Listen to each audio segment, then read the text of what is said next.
Olá, voltando aqui para gravar mais um vídeo.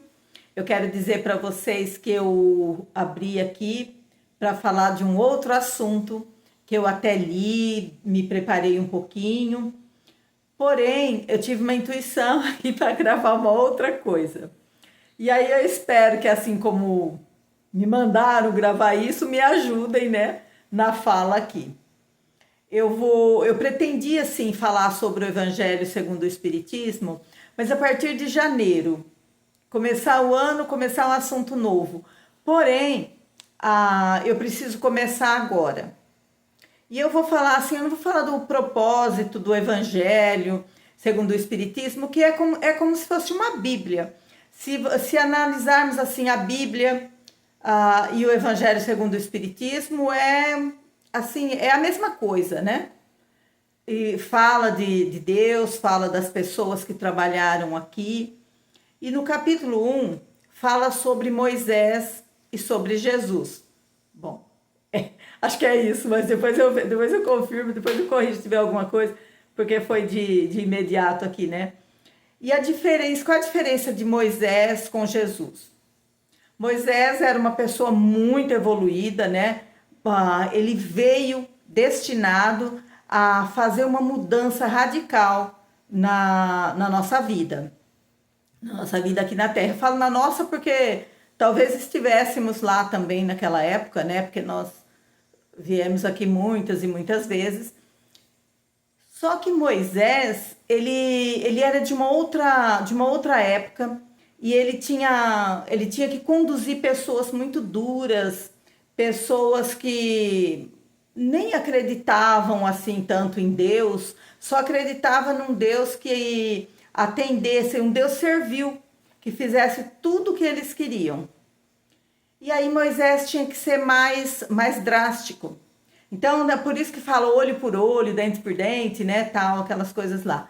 Mas ele deixou muitos bons ensinamentos, deixou os 10 mandamentos, né, que até hoje todo mundo conhece. Ele falava muito de Deus, o Deus Todo-Poderoso, né, que nós conhecemos. Muita gente que não acredita em religião fala que é o universo, né? Vamos deixar para o universo resolver e tal. E nós que acreditamos em Deus, a gente fala, eu vou deixar nas mãos de Deus. Vamos ver como ele conduz isso daqui. E quando ele deixou os 10 mandamentos, que acho que todo mundo sabe os mandamentos, né? Eu fui católica e eu estudei o catecismo, fiz a primeira comunhão, tudo, a gente tinha que estudar tudo isso. Só que aí todo mundo, se alguém quiser saber mais, assim, tem aquela história do maná lá de Moisés, da desobediência, ou a explicação por que aquelas pessoas que iniciaram não alcançaram a terra prometida, né? E tudo, muita coisa sobre Moisés, não sei se eu devo falar mais, muita coisa assim. Mas, enfim, quando Jesus veio, ele tem uma fala de Jesus que é conhecida, muito conhecida, que diz, né? Eu não vim para descumprir as leis, né? Mas ele veio para renovar, para mostrar. Enquanto Moisés pregava que se você batia numa pessoa, você tinha que apanhar, se você matava, você tinha que morrer. Jesus veio pregar o perdão e o amor, que são as duas coisas que falam em todos os capítulos do Evangelho segundo o Espiritismo. E Jesus veio falar que nós devemos o quê? Amar aos outros, amar o nosso próximo. E Jesus resumiu os 10 mandamentos que Moisés apresentou em 2. Que um é amar a Deus, né? Que é ponto pacífico. O Deus que é o nosso Supremo, né? Aliás, no livro dos Espíritos também, a primeira pergunta é quem é Deus, o que é Deus, acho, né? E Jesus mudou isso. Ele disse que era para a gente amar a Deus sobre todas as coisas, que é respeitar a hierarquia entre nós e o nosso Pai. E o outro mandamento é amar ao próximo como a si mesmo. E eu penso assim, como que o mundo seria se nós amássemos ao próximo como a nós mesmos? Nós conseguimos fazer isso? Eu acredito que eu não consigo, assim, no sentido exato, assim, amar uma outra pessoa como eu me amo. A não ser os filhos, né? Que talvez a gente ame mais do que a nós mesmos. Mas assim, o próximo, são as pessoas que estão ali. Eu sempre falo, vamos imaginar assim uma corrente muito grande, uma corrente imensa, e cada elo é uma pessoa. Então, um elo pequenininho sou eu, o outro elo é você, o outro é o outro. E aí nós estamos unidos.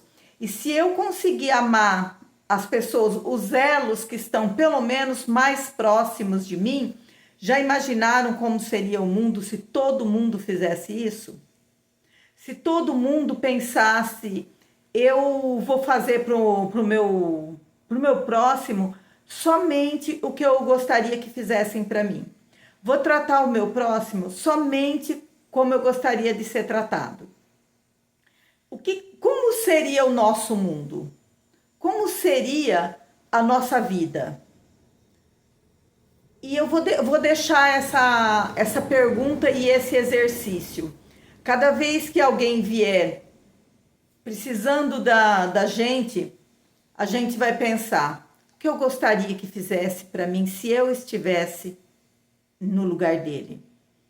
E aí a gente faz. É claro que há N propostas, assim, há N acontecimentos que não dá para a gente ajudar, não dá para a gente resolver, mas a gente pode pensar em como fazer isso.